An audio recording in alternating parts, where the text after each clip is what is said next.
found in this film. No, but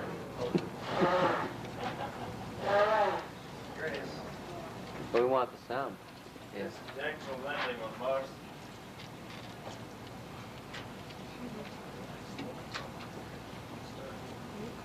Yeah.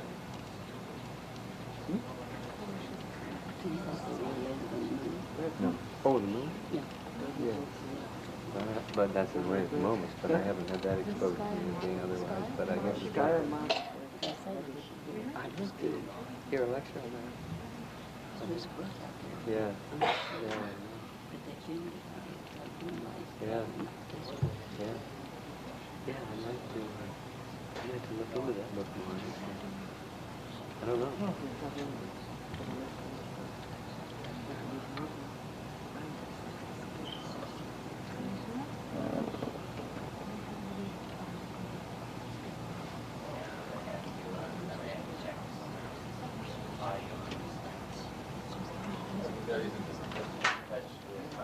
Yeah.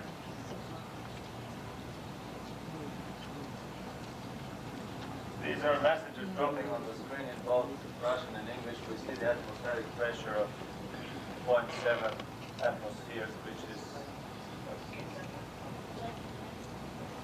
pretty good pressure.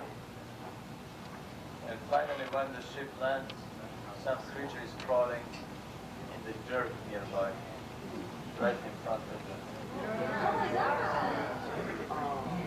Obviously disturbed by the... Look at that. Something like a mole. Jesus. Well, this is a supposed landing on Mars, shot from a landing probe.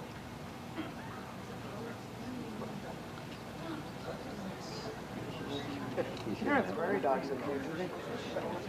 The film has been shown only once in the United States in 1977 by a San Francisco station. And But it was just like 1984. It was like George Orwell's 1934, or at least no, I don't mean that. I mean what's his face? notice the 1939 War shape of of the the Worlds. windows. I thought it is a fake landing from an earthly helicopter landing on the Earth, but I don't know of any. I'll be very glad of somebody with helicopter experience that can find an American helicopter with a front window of this shape, although I highly doubt it.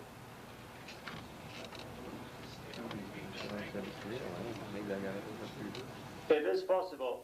Now, if we remember Bob Ebenegger's film, UFOs, It Has Begun, on the 1989 UFO Symposium in Las Vegas, John Lear said that talking with Bob Ebenegger about, remember there was a dramatized sequence of a UFO landing on Holloman Air Force Base in the early 50s. And John Lear asked Bob Ebenegger, how did they do that shot? It's about a 7-second segment. It's very nice. The UFO comes from atop of the mountain and dives steeply to land on the tarmac. And Bob Ebenegger said, no, this is the real sequence. They just allowed us to include that much. So this is one instance where they would weave into a fictional story some real fact or even some real footage. Then there have been persistent rumors that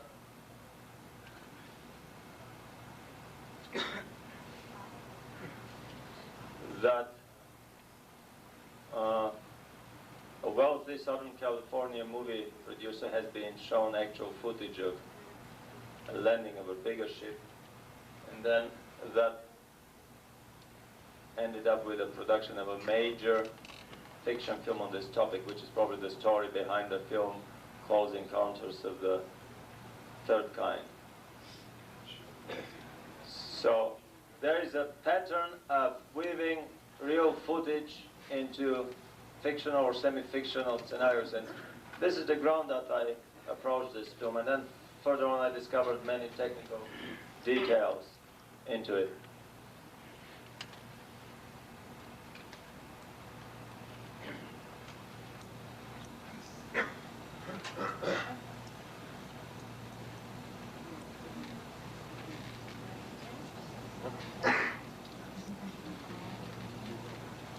I have a question. Yes. Just to play the devil's advocate here, we are finding our governments have lied to us on virtually everything. They tell us there's no life on Mars. I realize that this is very obvious life there, but how do we know with absolute certainty that there is no life on Mars? Very good question. I had the same question about the moon, but from Fred Stecklin's book, you can clearly see the green vegetation at some areas on the moon.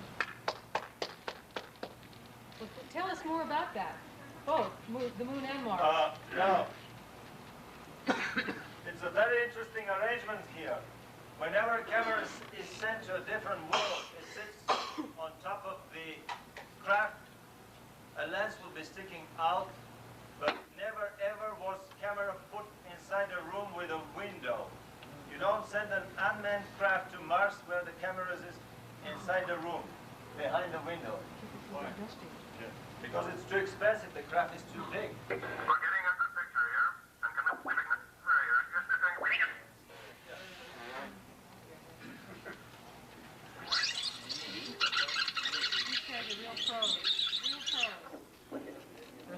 He said that you had to fit it to an IC something 40, yeah. and you get a jukebox.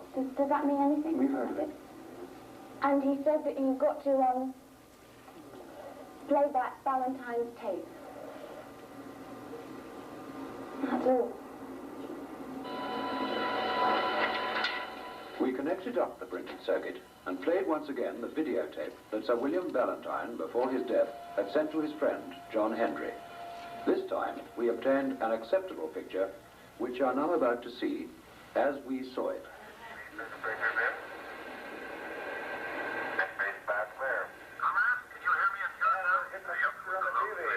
We're getting a good picture here, and can make a fair amount of detail. How is it with you? Fine here, Houston. Roger. Stand by to scan. And you're right. Camera for scanning.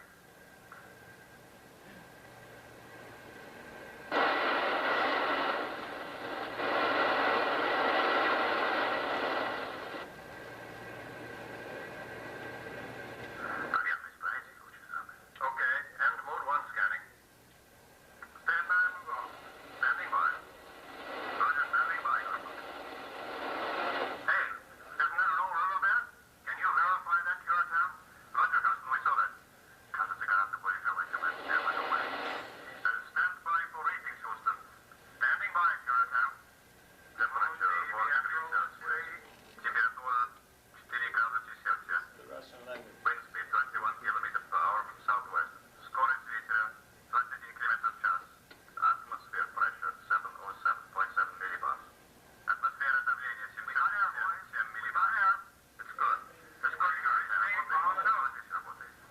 Stand by for landing, Curacao. Stand by. Мы достигли. Hallelujah. We're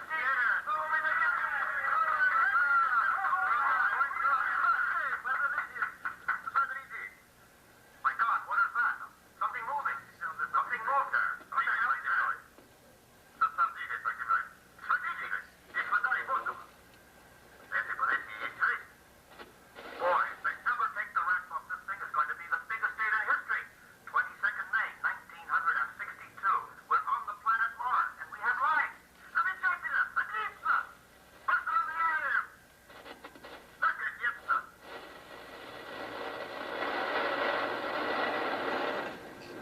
We believe that to be an authentic record of the first and secret landing on Mars by an unmanned space probe from Earth. We also believe the date given, May the 22nd, 1962, to be accurate. Clearly, the blanket of total security by which this information has been covered could only have been maintained by the active cooperation of governments at very high level.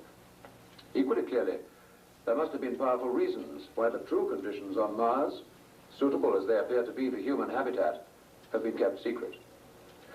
Indeed, the effort which has gone into persuading the rest of the world that the opposite is true argues that some operation of supreme importance has been going on beneath the security cover. We believe that that operation is Dr. Carl Gerstein's Alternative 3. Whether a human survival colony has already been established on Mars, or whether plans are still in preparation for its transportation from the moon to Mars, we don't know. But we put out this program tonight as a challenge to those who do know to tell us the truth. We regret if the implications of what you've seen are less than optimistic for the future of life on this planet. It has been our task, however, to present the facts as we understand them and to await the response. Good night. I want to give you some additional information out of my research about Alternative 3. Does it work? I want to give you some additional information out of my investigation about Alternative 3 and life on Mars. Number one, Alternative 3 mentioned a first rocket start to Mars in February 1960 or 62. With a big explosion where many scientists in Russia died. This one was confirmed in February 1991 by the Russian news agency TASS in an article published in many British newspapers. Tony Dodd has it. He has sent me a copy. Whoever is interested in deeper investigation can get a copy from me or Tony Dodd in England. So this is a matter of fact. This point in Alternative 3 is definitely true. February 1962, I believe. I'm not sure. Second, we had a conference in September 1990 in Tallahassee in Florida of leading Mars investigators. And they all concluded that there is a big possibility that there is indeed life on Mars. It can be microorganisms, it can be hidden in the ice masses of the Antarctic regions, it can be underground in a warmer region, it can be everywhere. Third, the Viking lander in 1976 concluded out of, they had 3 experiments if there's life on Mars. Chemical ones and biological ones and whatever. 2 of them were positive, 1 negative. You can read it in a book published in German by the famous German science author. It is the German Carl Sagan, Johannes von Butler. He's a member of the Royal British Astronomical Society. 2 out of 3 experiments concluded there is life on Mars, organic life. I'm not talking about cities right now. We have cities on Mars, we have pyramids on Mars, we have a face on Mars, and a lot of structures. Number 4, they did the same experiment in the Antarctic region of our planet. The result was 2 to 1 light on Mars. So if we compare it, it is obvious that there could be indeed life on Mars. Another thing, my friend Fred Steckling from Vista, California, whoever is interested in more investigation can write him, has written a fine article in one American magazine, I don't know for sure, about life on Mars. He is a meteorologist, and he checked all the data we got on Mars, and some of them are definitely wrong, because one thing is not, you cannot bring an order with another thing, another data, and whatever. They took pictures of nebula on Mars and on Moon, fog on Mars and on Moon. He published pictures in his book. We discovered somebody else on Moon, somebody mentioned the Moon here, of cloud formations over the rims of moon craters, and this kind of things. Information that there is indeed an atmosphere on the Moon was released by NASA after the first landing on Moon, Apollo 11, in July 1969. all this indicates that there is indeed a big cover-up. And last night I spoke about George Adamski. Today we got a confirmation of George Adamski by a lady from Venus. And now we are getting a confirmation of George Adamski by material about Moon, about Mars, and about other planets. We shouldn't believe disinformation spread by official NASA scientists. And we should be very critical in the analysis of these data. If you read Zachariah Sitchin's new book, Genesis Revisited, you find a lot of more information about the Mars. For example, the Russian Phobos probe sent to Mars in 1988, 1999 had the capability of infrared censoring of the Mars surface. And they discovered rectangular patterns on Mars. Zachariah told me he saw the movie, and he's making a movie indeed with a Zurich movie producer, and they got the original Phobos 2 films from the Soviet Space Agency in Moscow. And you can see rectangular patterns like Los Angeles from the air. That's what Zachariah mentioned. So there is indeed a strong indication that there is, like David Bowie asked, is there life on Mars? Yes, there is life on Mars. Ladies and gentlemen, thank you very much. Very good. The first suspicious thing is that the camera is inside a cabin and it's looking through a window. The second suspicious thing is look at the curvature of the window. It shows that it is a circular craft and the lower diameter is larger than the upper diameter. So it's like a cupola type craft, which is a very familiar circular shape of a flying saucer. Let's go on.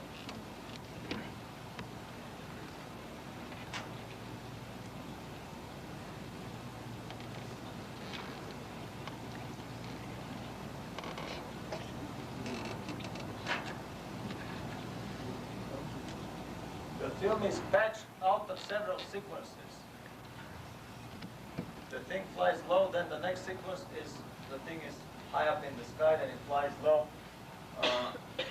This is the reason for... Then we are up again. But look at this, look where the horizon is.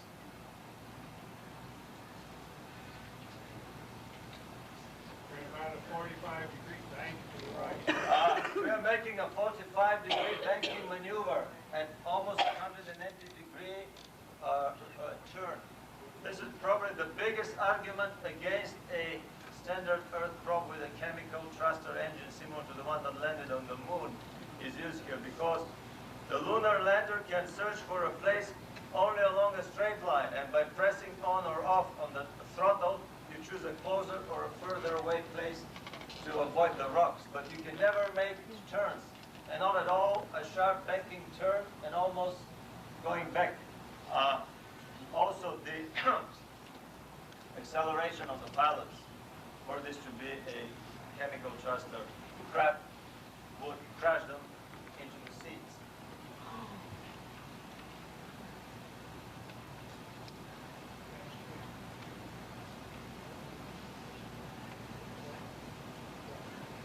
These would be clouds.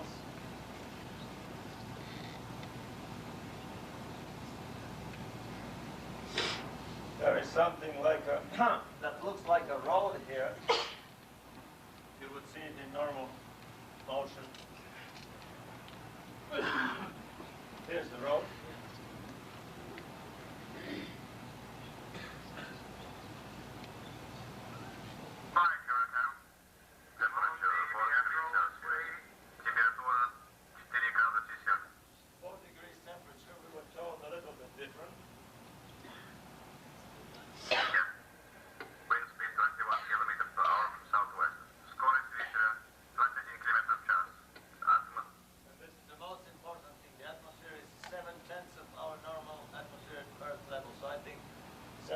Millibar with the air pressure at like 6.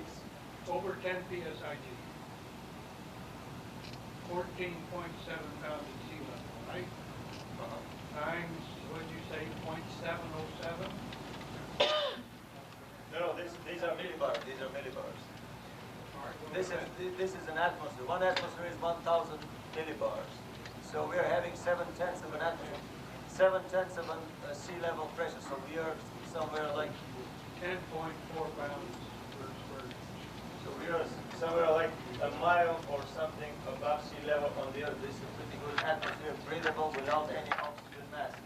Like Denver. Yeah. Sphere pressure 707.7 millibars. Атмосфера давления 7 millibars. Now there are several grammatical mistakes in the Russian language. I think these are artists. These are playing the Russian role because they do some grammatical mistakes that the Russians do. Stand by for landing, Europe. Stand by. Hallelujah.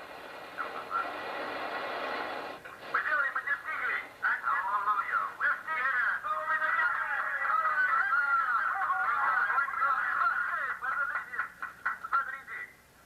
My God, what is that? Now, when the saucer landed, if this were a chemical thruster engine with a soft soil like this one so that a mole could dive through it, there would be a lot of dust flying around. There is not a speck of dust flying, which is a typical case of an anti-gravity device, softly landing without moving a particle. Something else that is very important here, which is difficult to see. Observe at the moment of landing, the camera would shake, the edge of the screen would shake a little bit relative to the window, which shows that the camera is on a tripod inside the cabin and not fixed firmly to the body of the craft. This would never happen if this was a firmly attached camera on an unmanned landing probe. My suspicion is that this is a landing probe and that the crew and the source of the conversation is inside the craft and not elsewhere on the moon or here on the ground. And if you can see the shaking of the camera relative to the frame of the window. My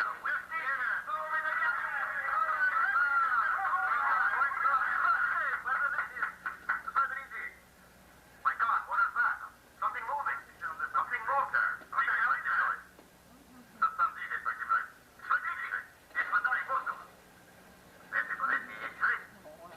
Boy, if they ever take the wrap off this thing, it's going to be the biggest date in history. 22nd May, 1962. We're on the planet Mars, and we have life. Замечательно! Отлично! Поздравляем! Наконец-то!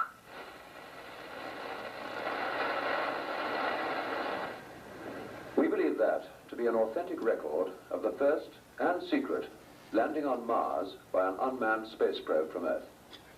We also believe the date given, May the 22nd, 1962, to be accurate.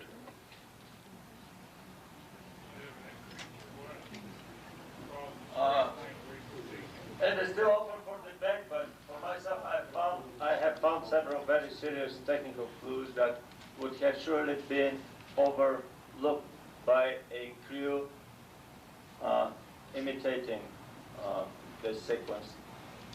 I have an intuitive feeling that very often some real footage or real facts are artfully woven into a fictional scenario with the purpose of educating the public, because sooner or later the technological advances of the secret government would become so far ahead and away from society that people would experience tremendous stress when they are recruited into the secret system to work for them. And this is something that they cannot afford to happen. It would be just a loss of too much money.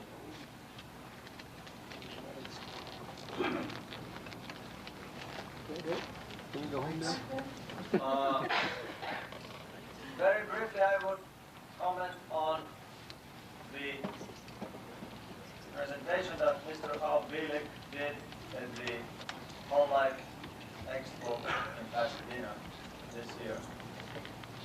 Mr. Bilik is a physicist, has degrees from the best university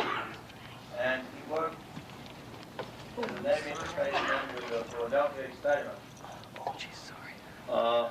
Basically, the government was shooting for optical and radar invisibility, and they ended up with time travel, teleportation, and throughportation.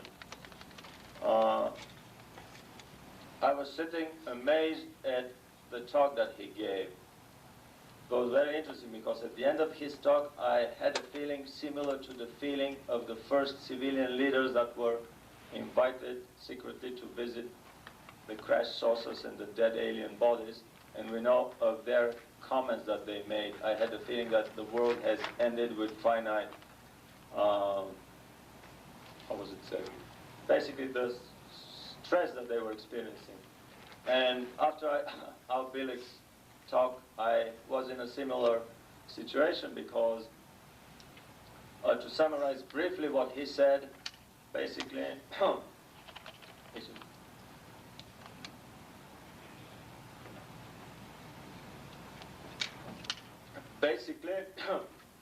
all the time travel fictional films that we have seen on television for the last 30, 40 years are true. The Germans developed time travel during the war, then the Navy did it immediately after the war.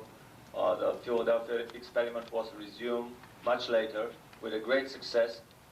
The government has traveled 100,000 years back in time and about 1,000,000 years forward in time.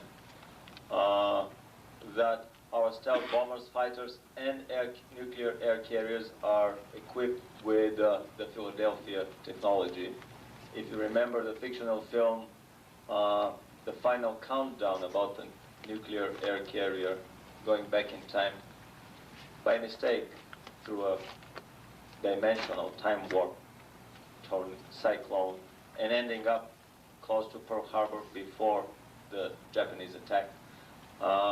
Basically, these are things that are real and that all nuclear carriers are equipped to do. Something else, the physics that we know of, basically the Einsteinian physics, is just a kindergarten physics. After the Top Guns graduate from MIT and Caltech and signed the agreement with that to work for the secret bases, then they begin the real study of the physics that they have. Right now, the secret government uses physics of 8 classes of energies. Only the lowest class is based on Einsteinian mechanics, and the speed of light, the speed of propagation of a single signal is the speed of light. The next class, one above it, has the fastest speed of propagation equal to the speed of light squared. The third class is speed of light cubed, and so on up to speed of light to the 8th power. So you can imagine 300,000 kilometers per second, the speed of light, multiplied by 300,000, and so on 8 times. There are technical devices that can communicate in real time with any point in our galaxy. You don't hear this time delay that you're hearing when you call Europe and the signal goes through the satellite. Hardware built by American companies. There was a strange device that is a tower with a huge radio telescope-like antenna on top. That is basically a teleportation and time travel device. With that device, one can teleport to any point in the universe and back, and in our galaxy. And actually a full circle was made around the center of the galaxy with landing back on Earth in 24 hours. This sounds very bizarre, I have to agree. But in some government research projects, and this is not a latest project, these were events that happened 10, 20, maybe more years ago.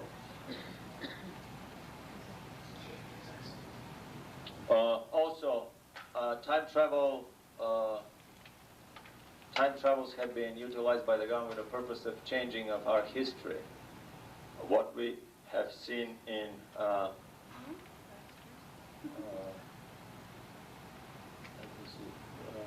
Back to the Future, someone going back in time, changing the history, and then doing something which would change his present-day history when he comes back is actually true.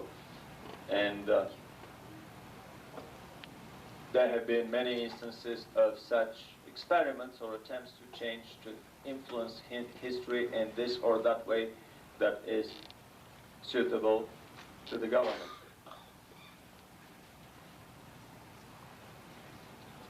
And now I would like to run the last slides that I have.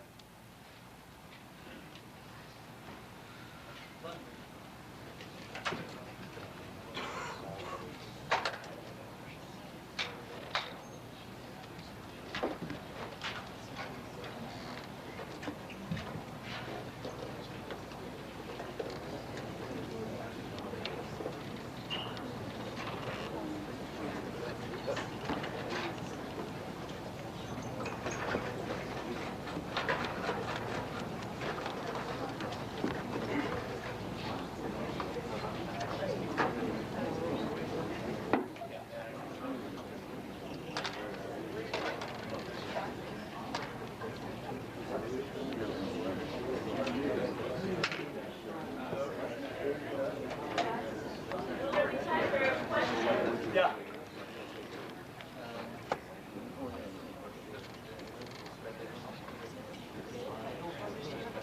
No, go ahead, sit down here.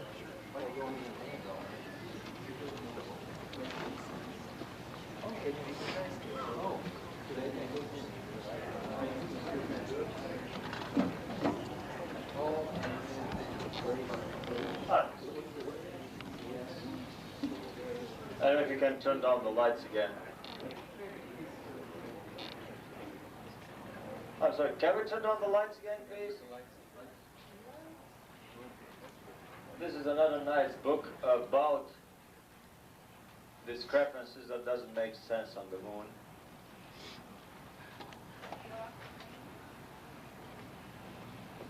And several other books. Fred Steckling's books is the most interesting one, with pictures of mining machines leaving large tracks on the surface of the moon.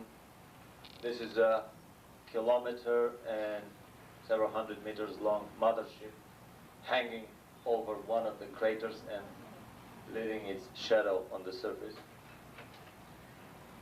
We talk about the possibility of Star Trek. Actually, Mr. Bilic is here, and I would like to express my personal gratitude to him for his courage and for all the revelations that he has done. Because for me, this was the discovery of a completely different universe of experiments. The experiments on time travel, teleportation, and throughportation, moving on one object through another.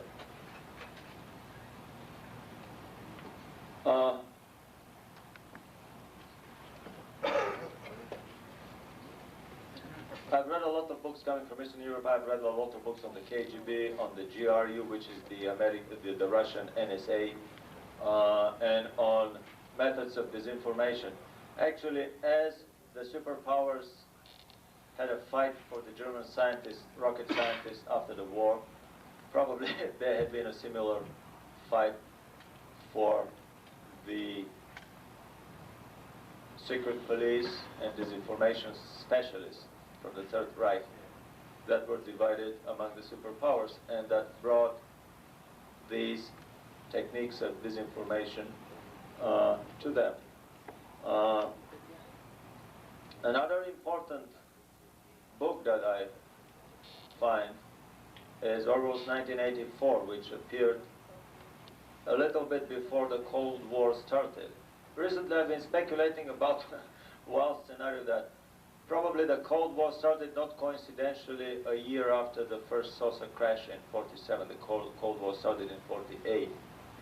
And the reason for that, the scenario for that, one shouldn't look further than Orwell's own book about the fictional political reality of 1984, where the world is divided into several super states, superpowers, constantly at war with each other, but a soft war, prophylactically nuking each other from time to time. And this all in order to support the secrecy and the totalitarian structure of these societies. So basically the Cold War is a version of the scenario that Orwell outlined in his book. With all these secret projects, joint projects behind the scenes, exploration of the solar system and beyond with a Star Trek scenario, joint bases on the Moon and Mars with the alternative 3 scenario. Obviously, the necessity of the Cold War was simply to keep the secrecy going on.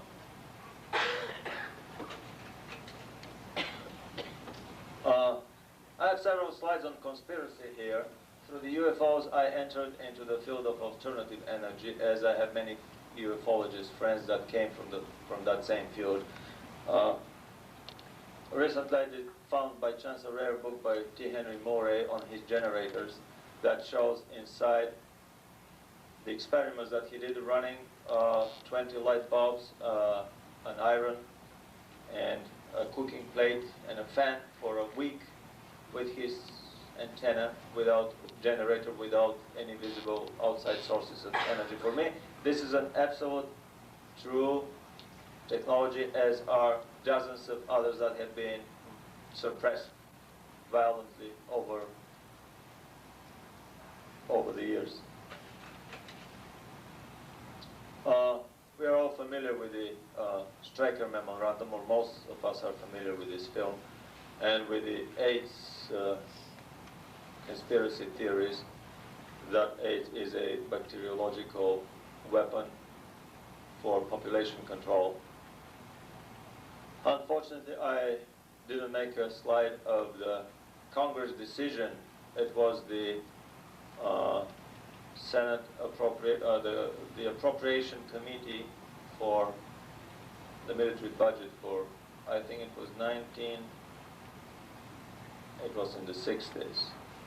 I found a page through a friend of mine from the Library of Congress, half a page about the actual decision to appropriate $10 million for research on an immunological, bacteriological weapon that would basically destroy the immune system of the victim.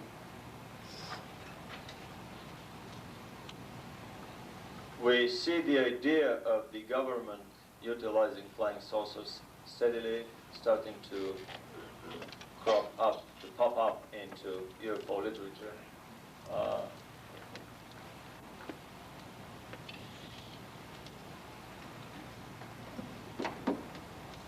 And I would like to congratulate Bill Hamilton for his work in this field.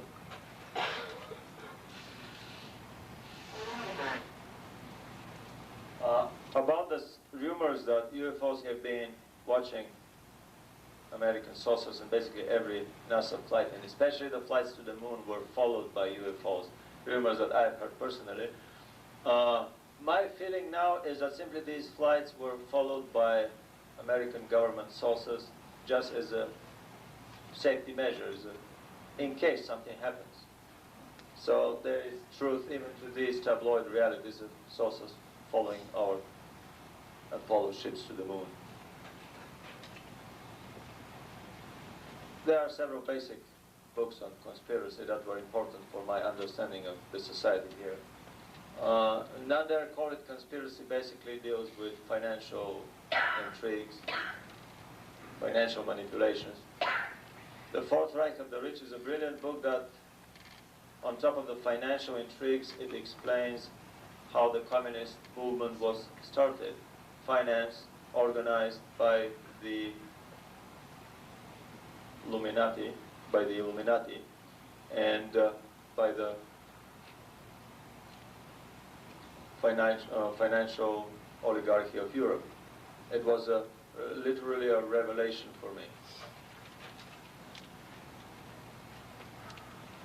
An important work on secret societies is the Bible of the Freemasonry, the Morals and Dogma book, I found a very nice cassette by a fundamentalist priest who spent 2 years digging into Masonic libraries, and it was a brilliant cassette with quotes only from the Morals and Dogma and the history of Freemasonry, basically stating that the lower ranks of this organization are given one view of reality, but the higher ranks, and especially after one graduates from the 32nd rank, only they are allowed to have the book. It can be found from time to time in second-hand bookstores. And in the book it clearly states that the purpose of this organization is to serve the, how should I call it, the philosophical hierarchy, or one of the competing hierarchies, religio-philosophical hierarchies that compete for power on this planet. These of you that are familiar with the Urantia book and several papers on the Lucifer rebellion there, this is probably the most concise and illuminating treatment of this phenomenon. According to the Urantia book, the Lucifer rebellion happened 250,000 years ago, and it led to a major division, philosophical and political division, between the spirit beings, the angelic beings, managing this and several other planets of our local universe. Another interesting conspiracy, and very important conspiracy books are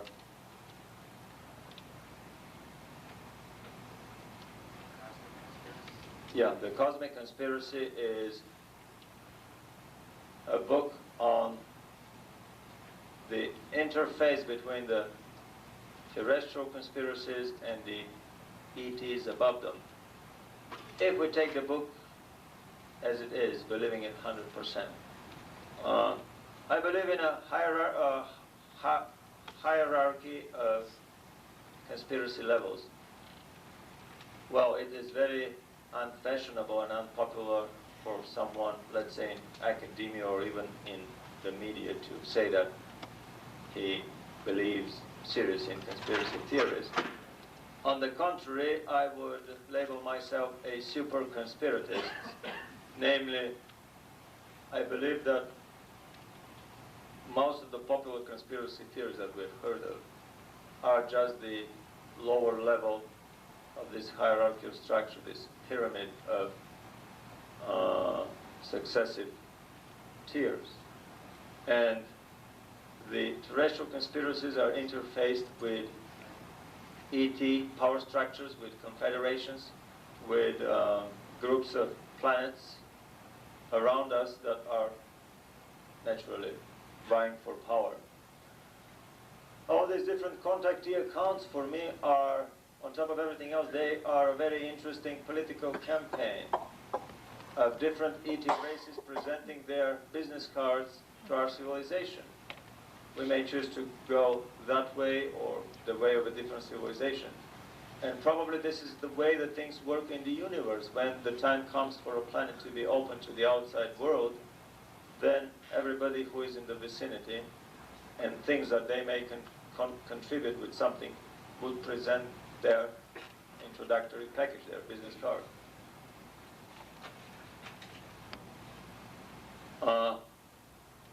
It's a fascinating undertaking to try to go deeper into major revelatory sources. At the beginning I was a Billy Meyer freak. I believed only in this version, in view of the universe. Then I discovered the Urantia book, and soon I realized that they were incompatible in some major details. Very many of us tend to discard something if it contradicts with something else, without trying to find some deeper underlying reason and to try to patch the two seemingly confronting philosophies into a structure that would basically overlap without having the necessity to negate anything of the two. And very recently, just several months ago, I had some serious, a little bit deeper reading of the WASP book. And basically for me, I agree with the Rancher book as this is the continuation of the revelation given from the Trinitarian hierarchy, the Holy Trinity, the hierarchy of the Holy Trinity. The Rancher book is a continuation of the revelation given in the New Testament, while the WASP book is a continuation of the revelation given in the Old Testament. The WASP book is the universe according to Jehovah. These two books are propose two very different ascension schemes for our souls. Very different, incompatible. But it's fascinating because they share too many common values, and actually the ethical and moral values are the same. One has to do good and to love his neighbor in order to succeed in these two different schooling systems.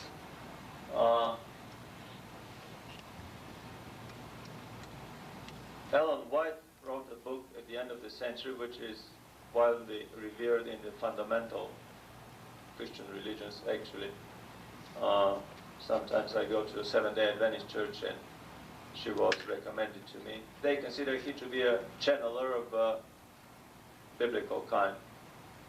And in a way, it's a fascinating book because it treats the, how should I call it, not the political struggle, but this attempts to influence our planet to go either one of these two ways. Now I have to say that these are not the only two progression schemes in the universe, that there are some others.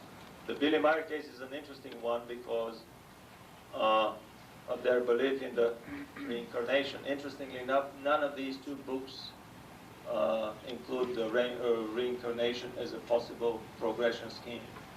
And I think that these are just possible and probably really existing alternative schooling systems in the universe. After this little brief discussion on terrestrial conspiracy theories, I would go a little bit into genetics, into genetic experiment. Recently, I've developed some keen interest. I'm trying to explain the gray alien scenario. This whole presentation has been a preparation for this explanation. The Germans tried to breed a super race with Mendelian genetics. We're told that it was a failed experiment, but very recently I heard through a person that I value very highly that actually similar experiments are going on in Brazil, in secluded places where kids are raised until the age of 10, basically in a cubicle without any human presence. The food is given through the input window and the output is taken through the output window. In order to devoid these individuals from any emotions, to make them logical, in order to increase their thinking potential. But I'm not a geneticist, and as I said, with this presentation I tried to investigate the keys to the magical keys to three kingdoms, the flying saucer, which is my field of research. I rely entirely on Mr. Bilik's discussion of the time travel research. And I will be very glad to pool resources with somebody who is specialist in genetics, because I have an intuitive feeling that our research in genetics is the major direction of our efforts. Make a content analysis of any scientific journal that you see, and you would immediately see that from the funding and from the articles that are published, maybe 2/3 are on genetics. These are pictures from these programs of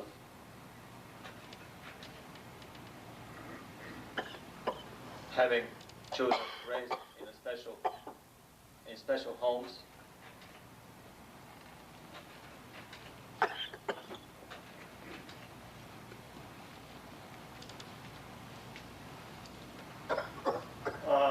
The Germans had ample guinea pig material in the concentration camps. They did, in these camps, they did research into areas that would have been unthinkable in a normal academic liberal establishment with the working social controls of a religious community. And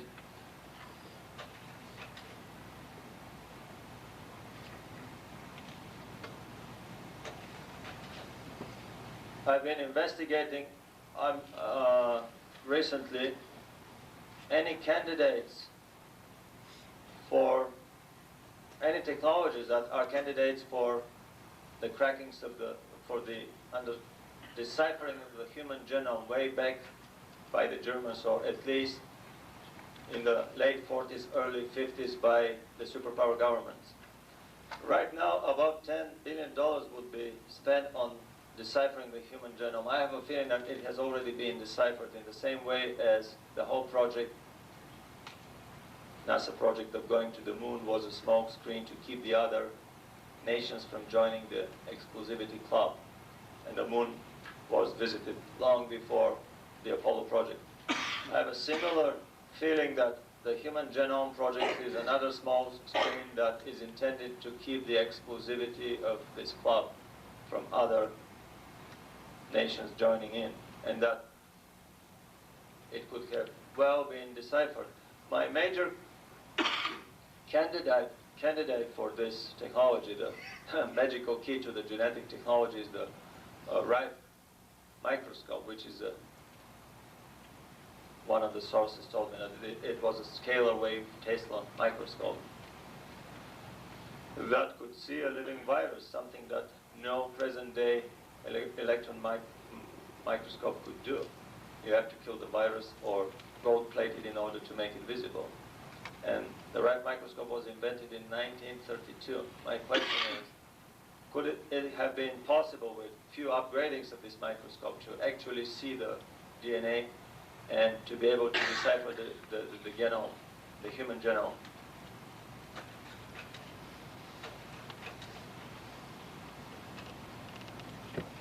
If this was true, then my feeling is that all the genetic experimentation that we read in books on the abduction scenario, but Hopkins' books, with his Tribble books and others, my feeling is that the government is the major player behind these genetic experimentations.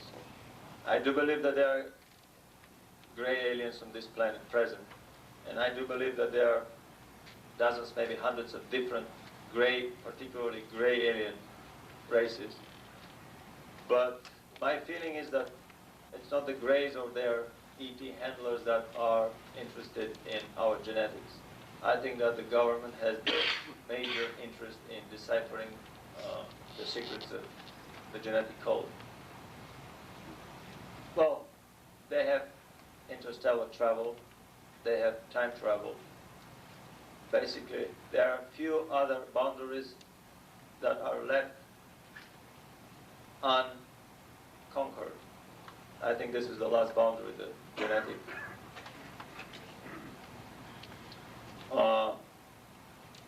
I fully believe in the cattle mutilations, but my feeling is that they are done by the government in order to check contamination of the environment by radioactive materials.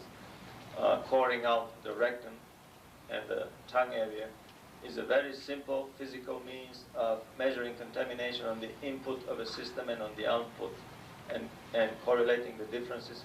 One would know how much the whole body is contaminated, rather than dissecting the whole cow and getting dozens of samples and averaging them. Obviously, this was done to arrive at some table. After that, it is probably enough just to take samples from the input and the output.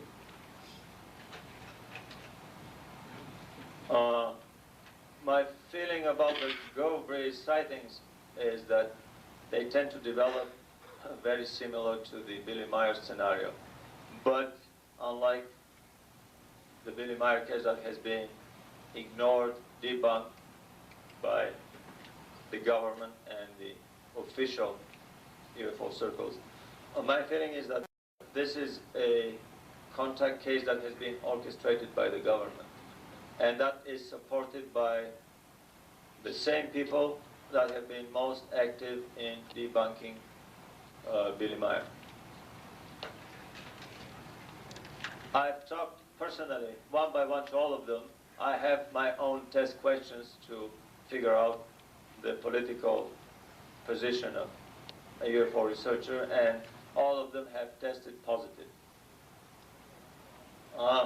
We all remember the Men in Black stories of the 60s. I have a feeling that the genetic experimentation has advanced so much that the human genetic code has been cracked and recorded on a computer, on a supercomputer, a long time ago. And that in these genetic labs, actually, we have computer-aided design of new designs for beings, of hybrids between different types of animals, between humans and animals. The Men in Black could easily be the first and not very successful models of a biological robot, a cyborg, that looks like us. Mr. Data from the Star Trek reality is probably a more advanced version of such technology.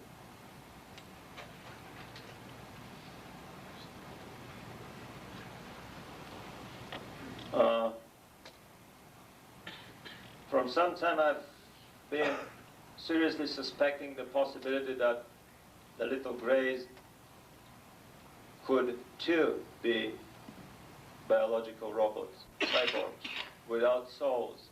This would explain their lack of compassion and personality.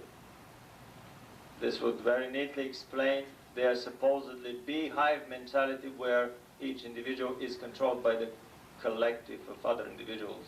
It's not the collective, it's the supercomputer, either in the saucer or somewhere, the big mainframe. There are little grays that are cyborgs for other grays. Maybe the design was introduced here. With a proper technology, you can put a little gray, the information, the know-how, the software, how to build a little gray on few optical discs. And it is very easy technically to transfer such a being from one civilization to another. It would have even been created by our government.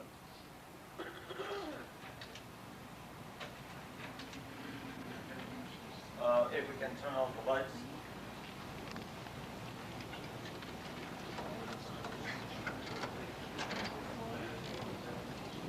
And this is basically the end of it.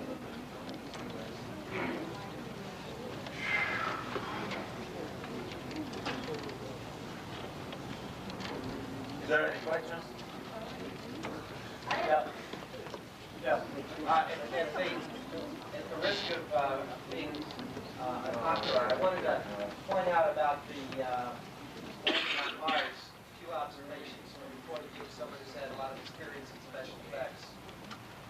The fact that it's broken up into about 5 or 6 sections arouses suspicion exactly what the effects man wants and decided in order to be able to break it up and make it easier to divide it up into sections. This doesn't prove anything, but it's an effects analysis of this. If you look at it carefully, you'll notice that on the shot where you make the big turn, you are not moving forward, hardly at all.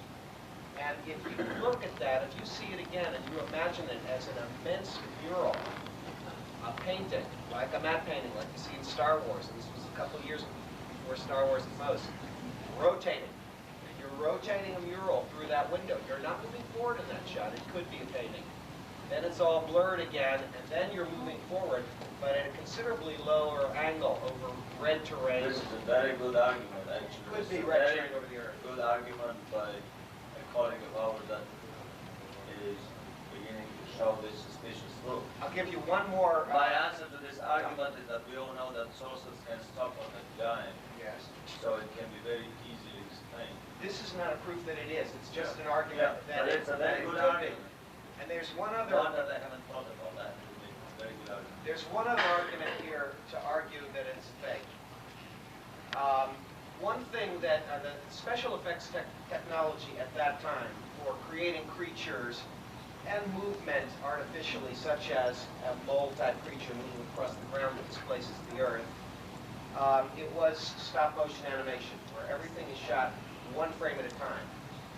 With Star Wars, we now have the technology to do this with what we call computer control, where the camera can be moving through the whole thing. You couldn't do it back then, coming off of the days of Ray Harryhausen special effects, Seventh Voyage of Sinbad, the early color things from 1957 on. What you needed to do for that kind of special effect was have a stationary camera. And if you look at this very carefully, you'll notice that the ship lands and reaches an absolutely stable position. It has stopped prior to the first motion of the dirt. Now you have a slight pan in on the dirt as the dirt is moving, which can easily be done with the zoom lens moving at one frame at a time as the dirt is being moved one frame at a time and you're moving on. But the prerequisite for doing it as a special effect is have your ship stop first, have the camera stop, be in a stationary position, then start your stop frame. And this is done in accordance with what would be necessary for that technique. And I think those clues, in addition to the fact this is broken up into 5 different sequences, argue poorly for this being real. And I do think that some of the flyovers could be earth shots over red desert. I mean, it can be easily faked. I mean, it can be easily staged, very easily. My feeling is that very often real facts and real footage is woven for educational purposes. And this is the only ground that I look at the film for being real. And to make one final sum up, I agree, it could be either way, but when you look at it